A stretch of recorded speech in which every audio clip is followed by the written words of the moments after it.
নমস্কার বন্ধুরা, আমি নীলার রান্নাঘরে আপনাদের সবাইকে স্বাগত জানাই। আপনারা সবাই কেমন আছেন? আশা করি আপনারা সবাই ভালো আছেন। আমিও ভালো আছি। আজকের পর্বে আমি আপনাদের সামনে তৈরি করে দেখাবো দারুণ স্বাদের এই মটনের রেসিপি। আমি বাড়িতে যেভাবে মটনের এই কষা রেসিপি তৈরি করি, রান্না করি, সেইভাবেই আজকে আপনাদের সামনে তৈরি করে দেখাবো। আমার রেসিপিটি যদি আপনাদের ভালো লাগে, নিশ্চয়ই আপনারা একটি লাইক আর কমেন্ট করে জানাবেন কেমন লাগলো। চলুন তাহলে আজকের এই রেসিপিটি আমি শুরু করি। এখানে আমি 1.5 কেজি পরিমাণ মাংস, খাসির মাংস ভালো করে ধুয়ে বেছে জল ঝরিয়ে নিয়েছি। আপনারা দেখতে পাচ্ছেন, আপনাদেরকে দেখিয়ে দিচ্ছি। ফ্রেশ মাংস নিয়েছি। এখন মশলা অ্যাড করব। প্রথমে দিয়ে দিচ্ছি 1.5 চামচ পরিমাণ হলুদ গুঁড়ো। এরপরে দিয়ে দেব 1 চামচ পরিমাণ লাল লঙ্কার গুঁড়ো আর কাশ্মীরি লঙ্কার গুঁড়ো 1 চামচ। আর দিয়ে দিচ্ছি ধনে গুঁড়ো 1 চামচ, জিরে গুঁড়ো 1 চামচ, লবণ স্বাদ মতো। আমি এখানে লবণ 2 চামচ পরিমাণ অ্যাড করেছি। আমি একসাথেই লবণ দিয়ে দিয়েছি। আর দিয়ে দিচ্ছি 2 চামচ পরিমাণ টক দই। আর দিয়ে দিচ্ছি, দেখুন আপনাদের সামনে, 3 থেকে 4 চামচ পরিমাণ তেল। আর কোনো মশলা অ্যাড করব না। এই মশলা দিয়ে এখন খুব ভালো করে ম্যারিনেট করে নেব। মাংসর সাথে সব মশলাগুলি খুব ভালো করে মেখে নিতে হবে। এইভাবে যদি মশলার সাথে মাংস মেখে রান্না করা যায়, তাহলে কিন্তু এই খাসির মাংসর টেস্ট 2 গুণ বেড়ে যায়। দেখুন, আমি 5 মিনিটের মতো খুব ভালো করে মশলার সাথে মাংস খুব ভালো করে আমি মেখে নিয়েছি। আপনারা দেখতেই পেয়েছেন। এইভাবে মেখে আমি 2 ঘন্টার মতো ফ্রিজে রেস্টে রেখে দেব। ঢাকা দিয়ে 2 ঘন্টার মতো ফ্রিজে রেখে দেব। তাহলে মাংস খুব ভালোভাবে নরম হয়ে যাবে আর মশলাও অ্যাবজর্ব করে নেবে। দেখুন, মশলা মাখানো কমপ্লিট মাংসে এখন ঢাকা দিয়ে আমি রেখে দেব ফ্রিজে। দেখা হচ্ছে 2 ঘন্টার পর। 2 ঘন্টা যদি নাও রাখতে পারেন, কোনো অসুবিধা নেই। কমসে কম 30 মিনিটের মতো রাখতে হবে। 2 ঘন্টা রাখলে খুব ভালো হয়। দেখুন, 2 ঘন্টা হয়ে গেছে। এখন আপনাদেরকে দেখিয়ে দিচ্ছি আমি চর্বিগুলো আলাদা করে নিচ্ছি। মাংসের যে চর্বিগুলো আলাদা করে আমি একটি বাটিতে তুলে নিচ্ছি। একসাথে চর্বি আর মাংস দিয়ে দিলে চর্বিগুলো মেল্ট হয়ে যায়, তাই আমি আলাদা করে নিচ্ছি। দেখুন, সব চর্বিগুলো তুলে আমি বাটিতে আলাদা করে রেখে দিলাম। দেখতেই পেলেন, সবগুলো চর্বি আমি বাটিতে নিয়ে নিয়েছি। এখন রান্নার প্রসেসে যাব। কড়াই বসিয়ে দিয়ে কড়াইতে পরিমাণ মতো তেল দিয়ে দিয়েছি। তেলও গরম হয়ে গেছে। এখন অ্যাড করে দিচ্ছি কেটে রাখা আলু অ্যাড করা হয়ে গেছে। দিয়ে দিচ্ছি অল্প পরিমাণে লবণ। টুকরো করা আলু 10 টুকরো আছে, আপনারা দেখতেই পাচ্ছেন। মিডিয়াম সাইজের আলু ভালো করে ছাড়িয়ে আমি 2 ভাগে কেটে নিয়েছি। আর এমনিতেও মাংসের আলু একটু বড় বড় সাইজেরই কাটা হয়, তাই না? দেখুন, আপনাদের সাথে কথা বলতে বলতে আলুগুলো লাল লাল করে আমি ভেজে নিয়েছি। প্রায় 5 মিনিটের মতো হাই ফ্লেমে ভেজে নিয়েছিলাম। এখন তুলে নিচ্ছি সবগুলো আলু। এক এক করে সবগুলো আলু তুলে বাটিতে রেখে দিচ্ছি। আলুগুলো তোলা হয়ে গেছে। দেখুন আপনারা, এদিকে কড়াই বসিয়ে দিয়েছি। কড়াইতে দিয়ে দিচ্ছি পরিমাণ মতো তেল। এখানে প্রায় আমি দিয়েছি 6 থেকে 7 চামচ পরিমাণ তেল। তেলের মাত্রা কম বেশি করতে পারেন। তেল গরম হয়ে গেছে। এখন অ্যাড করে দিচ্ছি গরম মশলা। গরম মশলায় আছে এলাচ, লবঙ্গ আর দারচিনি। আর দিয়ে দিচ্ছি কিছু তেজপাতা কেটে। 30 সেকেন্ডের মতো হালকা একটু ভেজে নেব। দারুণ একটি মিষ্টি গন্ধ বেরোনো অবধি আমি মশলাগুলো ভেজে নিচ্ছি। গরম মশলা আর তেজপাতা ভাজা কমপ্লিট। এখন দিয়ে দিচ্ছি আমি কেটে রাখা পেঁয়াজ। এইখানে প্রায় 10 পিস মিডিয়াম সাইজের পেঁয়াজ আমি খুব ভালো করে মিহি করে কেটে নিয়েছি। আপনারা দেখতেই পাচ্ছেন। পেঁয়াজগুলো এখন আমি খুব ভালো করে ভেজে নেব। লাল লাল করে ভেজে নিতে হবে। একটু সময় দিয়ে পেঁয়াজগুলো ভেজে নিতে হবে। পেঁয়াজ ভাজতে ভাজতে চলুন একটি মশলা রেডি করি। মশলা রেডি করব বলতে এখানে আমি শুধু টমেটো আর কাঁচা লঙ্কা পেস্ট করে নেব। এখানে একটি বড় সাইজের টমেটো কুচিয়ে আছে। আর দিয়ে দিলাম 10টি কাঁচা লঙ্কা। ঝাল যে যেমন পছন্দ করেন সেইভাবেই আপনারা অ্যাড করবেন, আপনাদের বাধ্য নেই যে বেশি করে লঙ্কা দিতে হবে। এমনিতেও মাংস একটু ঝাল ঝাল খেতে ভালো লাগে, তাই না বলুন আপনারা? দেখুন আপনাদের সাথে কথা বলতে বলতে পেঁয়াজগুলো বেশ লাল লাল করে আমি দেখুন ভেজে নিয়েছি, আর একটু ভাজা বাকি আছে। খুবই লাল লাল করে আমি ভেজে নেব। দেখুন পেঁয়াজগুলো কি সুন্দর নরম হয়ে এসছে। এখন অ্যাড করে দিচ্ছি 2 চামচ রসুন পেস্ট। রসুন বাটা আমি 2 চামচ অ্যাড করে দিলাম। এখন দিয়ে দিচ্ছি দেখুন আদার পেস্ট 2 চামচ।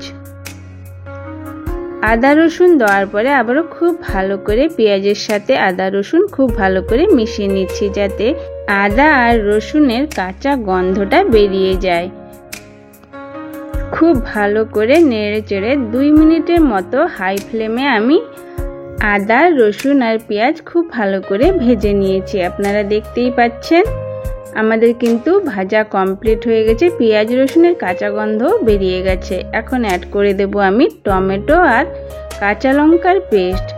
মিক্সির জারে পেস্ট করা কাঁচা লঙ্কা আর টমেটোর পেস্ট অ্যাড করা হয়ে গেছে। এখন খুব ভালো করে আবারও মিশিয়ে নিচ্ছি। এখানে আমি আর আলাদা কোনো মশলা অ্যাড করব না, আমি তো অলরেডি মাংসর সাথে আমি ম্যারিনেট করে নিয়েছিলাম সব রকম মশলা, তাই এখানে আমি আর কিছু অ্যাড করব না। এমনকি লবণও কিন্তু আমি অ্যাড করিনি।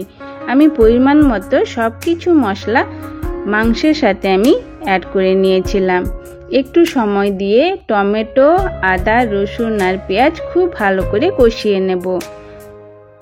যারা যারা আমার ভিডিওটি দেখছেন তাদের অসংখ্য ধন্যবাদ। সম্পূর্ণ ভিডিওটি দেখে আমার পাশে থাকার অনুরোধ রইল। আর যারা যারা প্রত্যেক দিন আমার ভিডিও দেখেন তাদের অনেক অনেক ভালোবাসা আমার পাশে থাকার জন্য, আমার সাথে থাকার জন্য। দেখুন আপনাদের সাথে কথা বলতে বলতে আমাদের মশলা কষানো কমপ্লিট। এখন অ্যাড করে দিচ্ছি ম্যারিনেট করা মাংস। এখন সেই বাটি ধুয়ে আমি অ্যাড করে দেবো 1/2 কাপ পরিমাণ জল। বাটিতে লেগে থাকা মশলাগুলো ধুয়ে আমি জলও অ্যাড করে দিয়েছি। আপনারা দেখুন, দিয়ে খুব ভালো করে আমি মিশিয়ে নিচ্ছি। সব মশলা খুব ভালো করে আমি মিশিয়ে নিচ্ছি। একটু সময় দিয়ে কিন্তু মিশিয়ে নিতে হবে। এই সময় আমি গ্যাসের ফ্লেম হাই রেখেছি।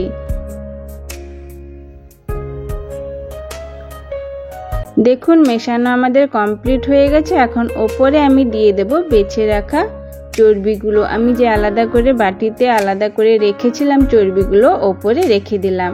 দিয়ে এখন ঢাকা দিয়ে আমি 5 মিনিটের মতো হাই ফ্লেমে খুব ভালো করে ফুটিয়ে নেব। দিয়ে দিলাম ঢাকা। দেখা হচ্ছে 5 মিনিটের পর। 5 মিনিটের পর কড়াই থেকে ঢাকা খুলে খুব ভালো করে আমি মিশিয়ে নিচ্ছি। দেখুন চর্বিগুলো বেশ সুন্দরভাবে জমাট বেঁধে গেছে। চর্বি যদি আমি একসাথে দিয়ে দিতাম তাহলে কিন্তু চর্বিগুলো মেল্ট হয়ে যেত। একটু ভালো করে মিশিয়ে আবারও লো ফ্লেমে 10 মিনিটের মতো ঢাকা দিয়ে রেখেছিলাম। 10 মিনিটের পরে আবারও ঢাকা খুলে কড়াই থেকে ঢাকা খুলে আবারও ভালো করে মিশিয়ে নিচ্ছি। আমি যেহেতু প্রেসার কুকারে আমি এই মাংস রান্না করব না, তাই মাংস সেদ্ধ করার জন্য 10-15 মিনিট অন্তর অন্তর ঢাকা দিয়ে দিয়ে আমি খুব ভালো করে মশলা কষিয়ে নেব। আর এমনিতেও আপনারা সবাই জানেন খাসির মাংস একটু সেদ্ধ হতে টাইম লাগে।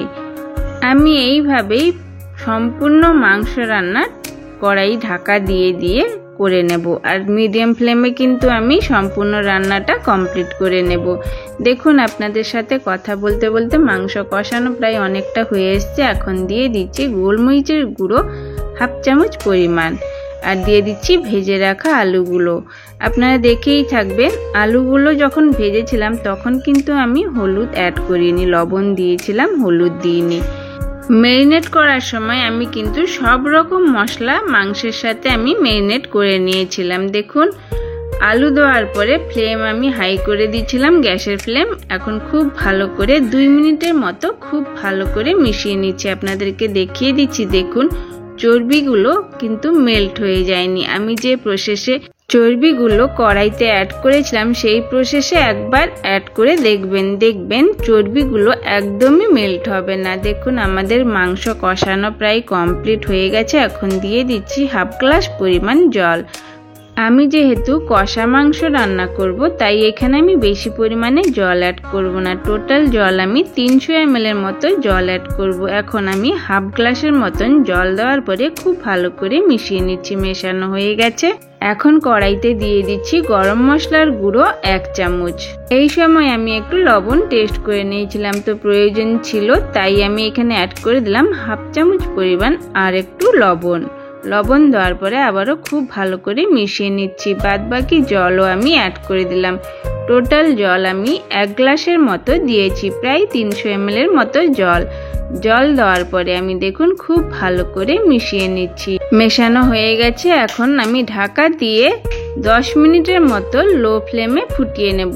10 মিনিট ফুটিয়ে নেওয়ার পরে দেখুন আমি ঢাকা খুলে দিলাম। আমাদের কিন্তু রেডি হয়ে গেছে দারুণ স্বাদের এই কষা মাংসের রেসিপি, খাসির মাংসের কষা রেসিপি।